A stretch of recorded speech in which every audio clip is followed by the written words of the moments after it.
श्रीमद् भगवद गीता ज्ञान यज्ञ प्रवचन क्रमांक 321 अध्याय 8वां अक्षर ब्रह्म योग और श्लोक क्रमांक 12। ओम त्र्यंबकं यजामहे सुगंधिं पुष्टिवर्धनम् उर्वारुकमिव बन्धनान् मृत्युर्मुक्षीयमामृतात् समस्तजनकल्याणे निरतं करुणामयं नमामि चिन्मयं देवं सद्गुरुं ब्रह्मविद्वरम् वसुदेवसुतं देवं कंसचानूरमर्दनम् देवकी परमानंदं कृष्णं वंदे जगद्गुरुम्। ओम तत्सत।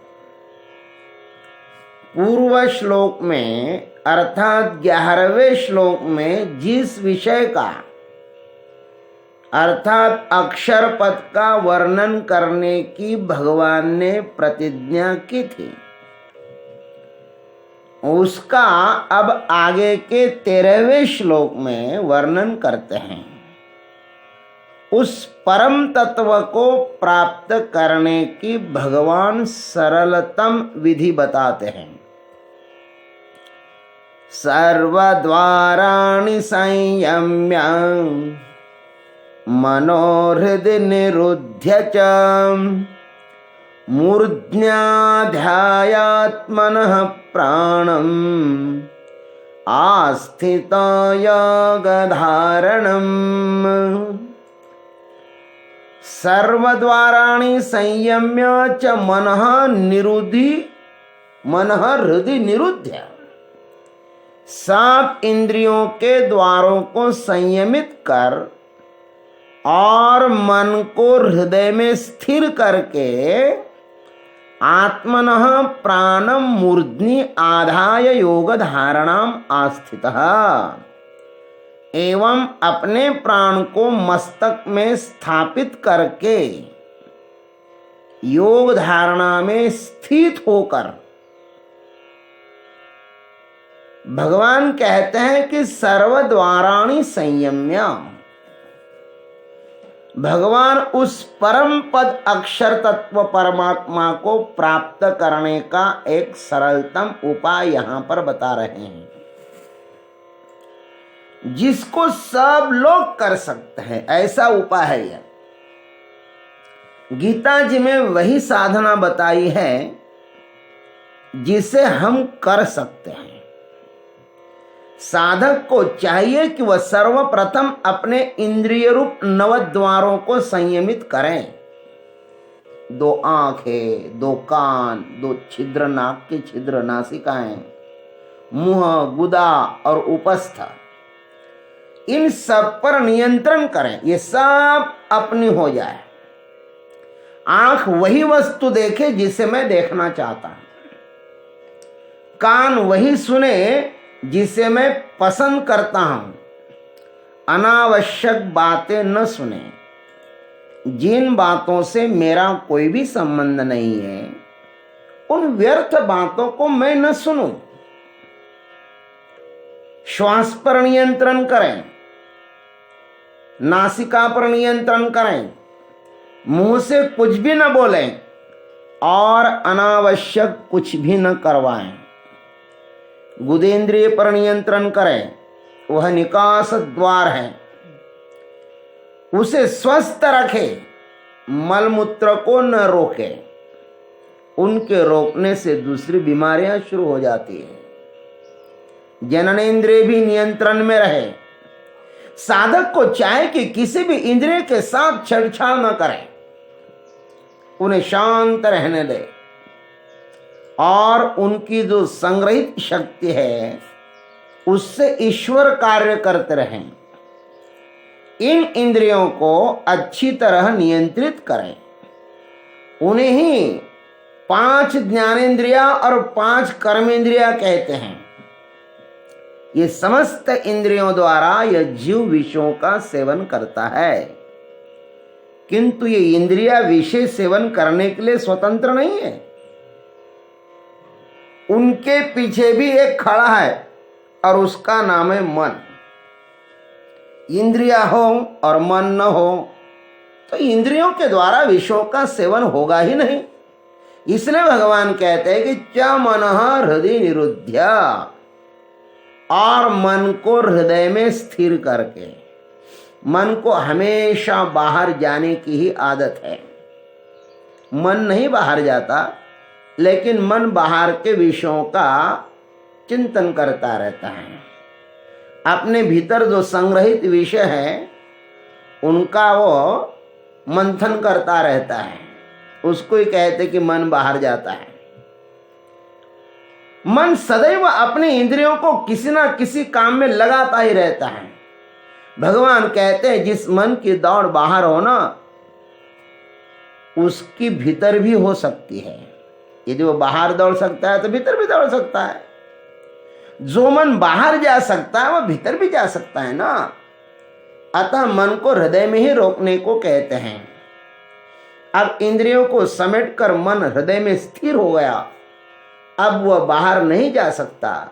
जैसे कोई जंगली वहां कैद हो गया हो पिंजरे में।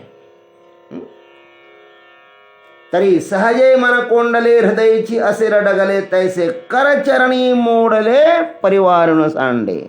ज्ञानोबा कहते हैं जैसे ठूठा और पांव से लंगड़ा आदमी घर से भाग नहीं सकता, भागेगा भी तो कैसा भागेगा, पाए रहे नहीं उनके पास, सदैव परिवार में ही रहता है। मन वश में होने से सब इंद्रियों पर नियंत्रण हो जाता है। हृदय काम का केंद्र है और मन उसका अधिपति है।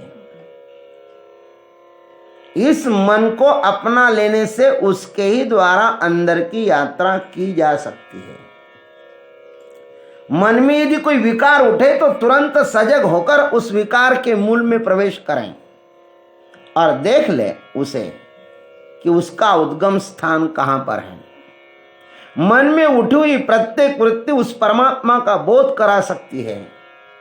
जागृत पुरुष के लिए जो सोया हुआ है उसकी तो फिक्र ही करो मत, लेकिन जागृत पुरुष की बात कह रही है गीता।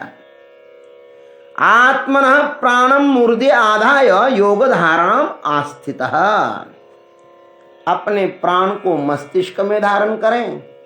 यहां पर मस्तिष्क का अर्थ ब्रह्मरंध्र नहीं है, अपितु आज्ञा चक्र ही है।